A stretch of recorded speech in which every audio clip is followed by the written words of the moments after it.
하나님은 우리의 왕 되시고 우리의 아버지 되십니다. 오늘 하루도 하나님을 신뢰하며 용기를 가지고 살아가는 날 되길 원합니다. 사도신경으로 우리의 신앙을 고백하겠습니다. 전능하사 천지를 만드신 하나님 아버지를 내가 믿사오며 그 외아들 우리 주 예수 그리스도를 믿사오니 이는 성령으로 잉태하사 동정녀 마리아에게 나시고 본디오 빌라도에게 고난을 받으사 십자가에 못 박혀 죽으시고 장사한 지 사흘 만에 죽은 자 가운데서 다시 살아나시며 하늘에 오르사 전능하신 하나님 우편에 앉아 계시다가 조리로서 산자와 죽은 자를 심판하러 오시리라. 성령을 믿사오며 거룩한 공회와 성도가 서로 교통하는 것과 죄를 사하여 주시는 것과 몸이 다시 사는 것과 영원히 사는 것을 믿사옵나이다. 아멘.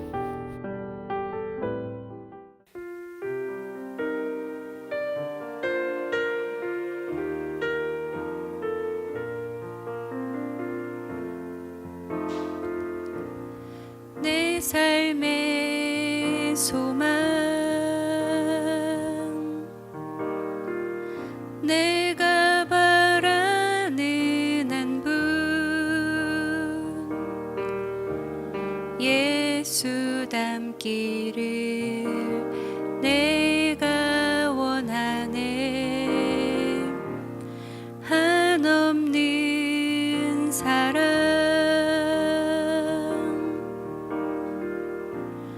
풍성한 긍휼,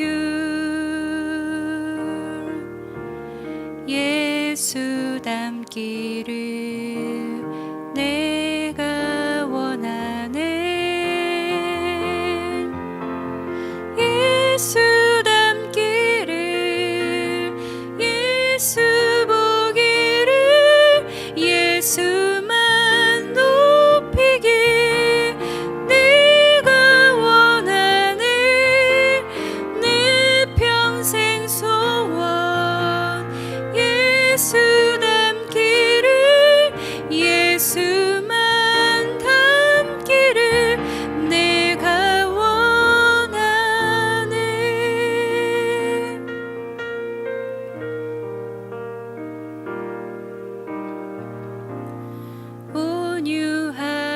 온유하시고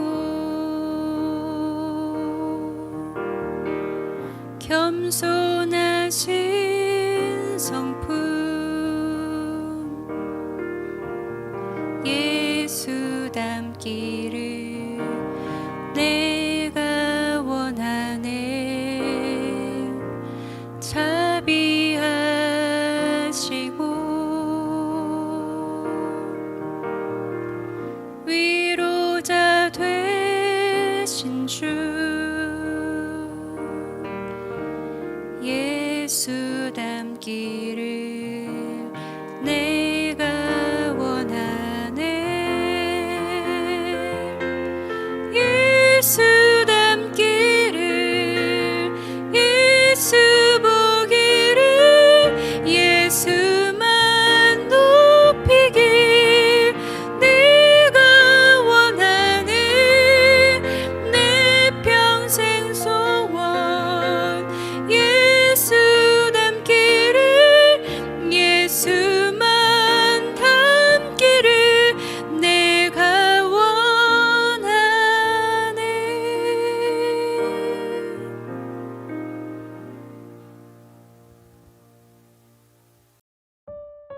오늘 우리가 함께 나눌 말씀은 고린도전서 10장 23절부터 11장 1절까지입니다. 모든 것이 가하나 모든 것이 유익한 것은 아니요 모든 것이 가하나 모든 것이 덕을 세우는 것은 아니니 누구든지 자기의 유익을 구하지 말고 남의 유익을 구하라. 무릇 시장에서 파는 것은 양심을 위하여 묻지 말고 먹으라. 이는 땅과 거기 충만한 것이 주의 것임이라. 불신자 중 누가 너희를 청할 때에 너희가 가고자 하거든 너희 앞에 차려놓은 것은 무엇이든지 양심을 위하여 묻지 말고 먹으라. 누가 너희에게 이것이 재물이라 말하거든 알게 한 자와 그 양심을 위하여 먹지 말라. 내가 말한 양심은 너희의 것이 아니요 남의 것이니 어찌하여 내 자유가 남의 양심으로 말미암아 판단을 받으리요. 만일 내가 감사함으로 참여하면 어찌하여 내가 감사하는 것에 대하여 비방을 받으리요. 그런즉 너희가 먹든지 마시든지 무엇을 하든지 다 하나님의 영광을 위하여 하라. 유대인에게나 헬라인에게나 하나님의 교회에나 거치는 자가 되지 말고 나와 같이 모든 일에 모든 사람을 기쁘게 하여 자신의 유익을 구하지 아니하고 많은 사람의 유익을 구하여 그들로 구원을 받게 하라. 아멘. 반갑습니다. 오늘 고린도전서 10장 22절부터 33절을 중심으로 동행이라는 주제의 말씀을 함께 나누겠습니다.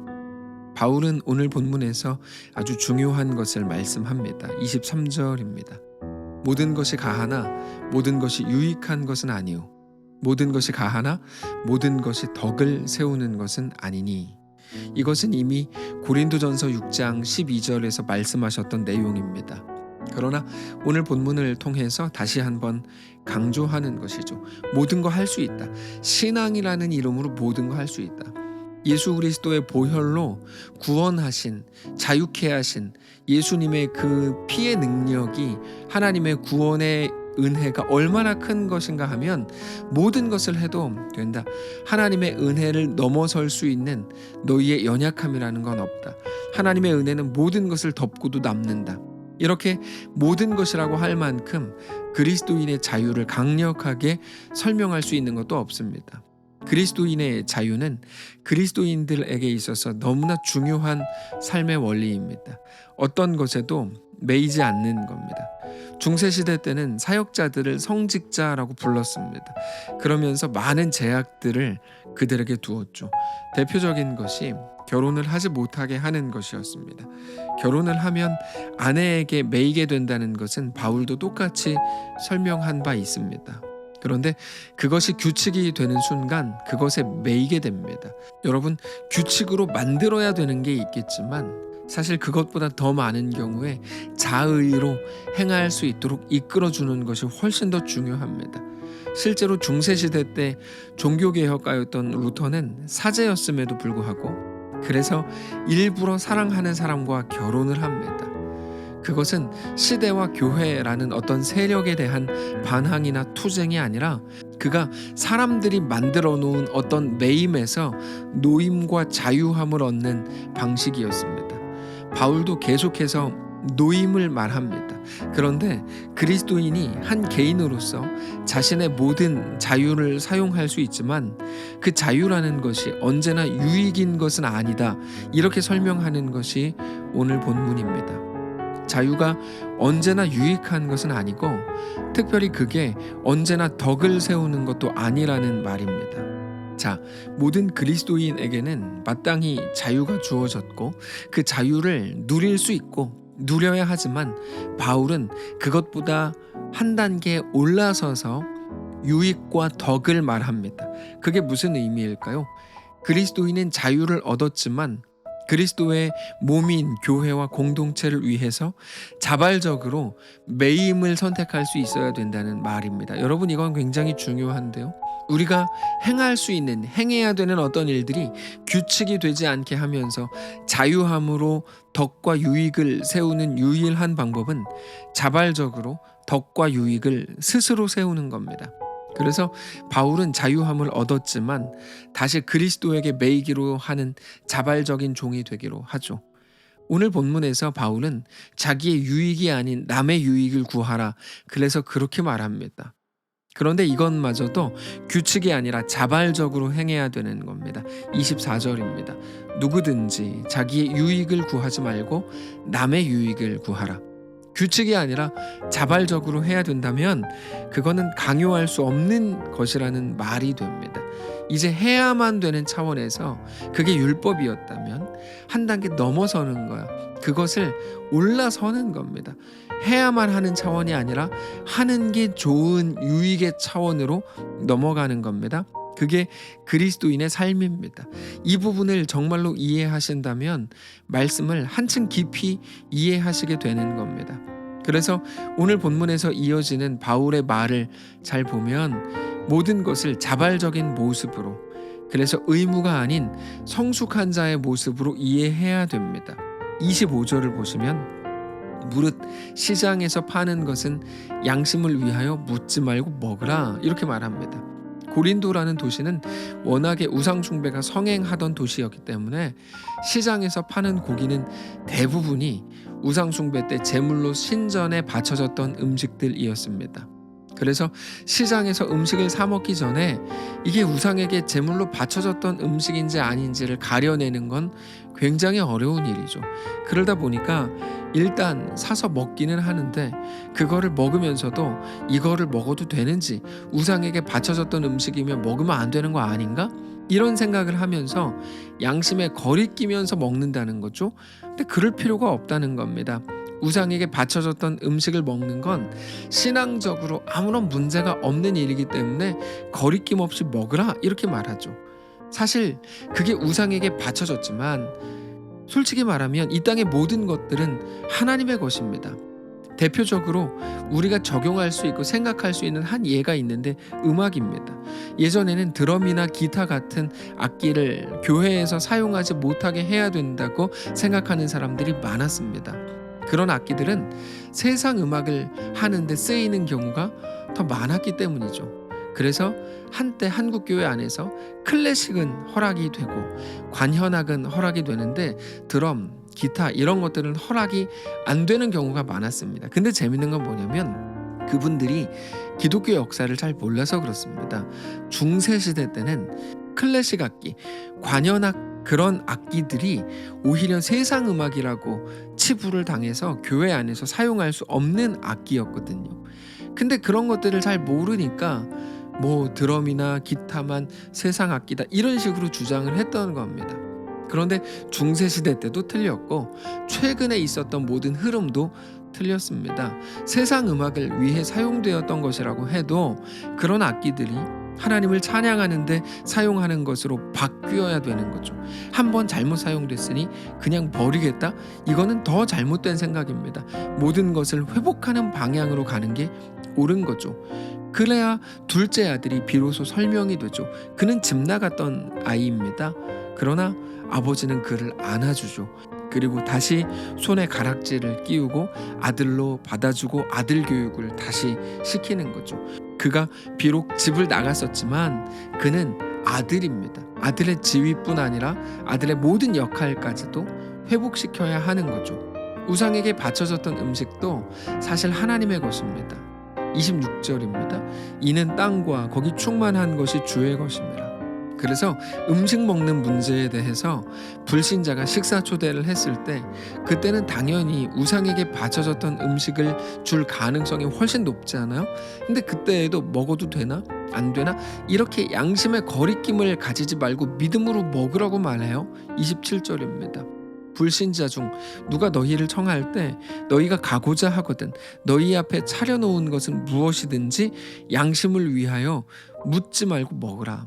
근데 또 중요한 거를 말하는데 그렇게 음식을 먹으려고 하는데 누군가가 우리를 보면서 그거 우상에게 바쳐졌던 음식입니다 이렇게 말하면 당연히 신앙적으로는 먹어도 되지만 그렇게 누군가가 말한다는 건 그 이유가 뭡니까? 그거 먹으면 안 되는 거잖아요. 이런 의미로 그런 말을 하는 거죠. 그러니까 그런 말을 한 그의 연약한 마음을 위해 먹지 말라 이렇게 말합니다. 28절 누가 너희에게 이것이 재물이라 말하거든 알게 한 자와 그 양심을 위하여 먹지 말라. 그러니까 옳고 그름보다 더 중요한 건 무엇입니까? 그 사람의 마음이죠. 이게 오늘 본문의 핵심입니다. 모든 것이 가하나 모든 것이 유익한 것이 아니고 모든 것이 가하나 모든 것이 덕을 세우는 것은 아니라는 겁니다. 옳고 그름보다 더 중요한 가치, 아니 훨씬 더 소중한 가치는 하나님의 백성들, 동역자들, 함께 이 믿음의 길을 걷는 사람들이라는 거죠. 그런데 여러분, 우리가 너무나 많이 우리의 옳음을 주장하고 다른 사람의 틀림을 비난하지 않습니까? 우리가 아무리 옳아도 그것은 옳음이 아닌 겁니다. 그래서 우리가 아무리 옳아도 그 안에 예수가 없다면, 예수님의 마음이 없다면 그거는 틀린 겁니다. 그래서 바울은 나의 옳음보다 사람들에게 덕을 세우고 그들과 함께 걷는 것이야말로 하나님의 영광을 위한 길이다, 이렇게 말합니다. 31절입니다. 그런즉 너희가 먹든지 마시든지 무엇을 하든지 다 하나님의 영광을 위하여 하라. 여러분, 우리가 자주 우리의 옳음을 내세우는 것이 전부일 때가 많습니다. 그러나 옳음은 하나님 앞에서의 모든 것을 절대로 정당화할 수 없습니다. 옳은 사람은 첫째였는데 아버지의 말을 통해 드러난 건 아버지의 마음에 합당하지 못했던 첫째야말로 옳지 않은 자였다, 이게 드러나는 거죠. 옳음은 무엇입니까? 하나님의 마음을 품는 겁니다. 옳음은 우리 안에 있지 않습니다. 그러므로 사랑하는 성도 여러분, 하나님의 마음을 온전히 품게 되시기를 바랍니다. 그리고 하나님의 마음을 품고 나서 우리의 삶을 그렇게 하나님 앞에 온전히 내어드리시기를 바랍니다. 우리와 오늘 함께 걷는 많은 성도들과 신자들과 하나님의 백성들을 함께 품고 사랑하고 섬기고 그렇게 함께 걷는 거룩한 성도들이시기를 바랍니다. 기도하겠습니다. 살아계신 하나님, 감사합니다. 오늘 우리의 마음과 생각을 주장해 주시기를 원합니다. 나의 옳음으로 꽉 차 있었던, 그래서 늘 비난하는 게 어쩌면 우리의 일상이었던, 우리의 연약함을 불쌍히 여기시고 첫째 아들의 자리에서 내려와서 아버지의 마음을 헤아리고 아버지의 마음을 품고 아버지의 마음으로 안아주고, 그래서 우리와 함께 있는 주의 백성들과 함께 우리에게 허락된 길을 걷는, 그렇게 동행하는 모든 성도들과 사랑하는 교회가 되도록 축복하시옵소서.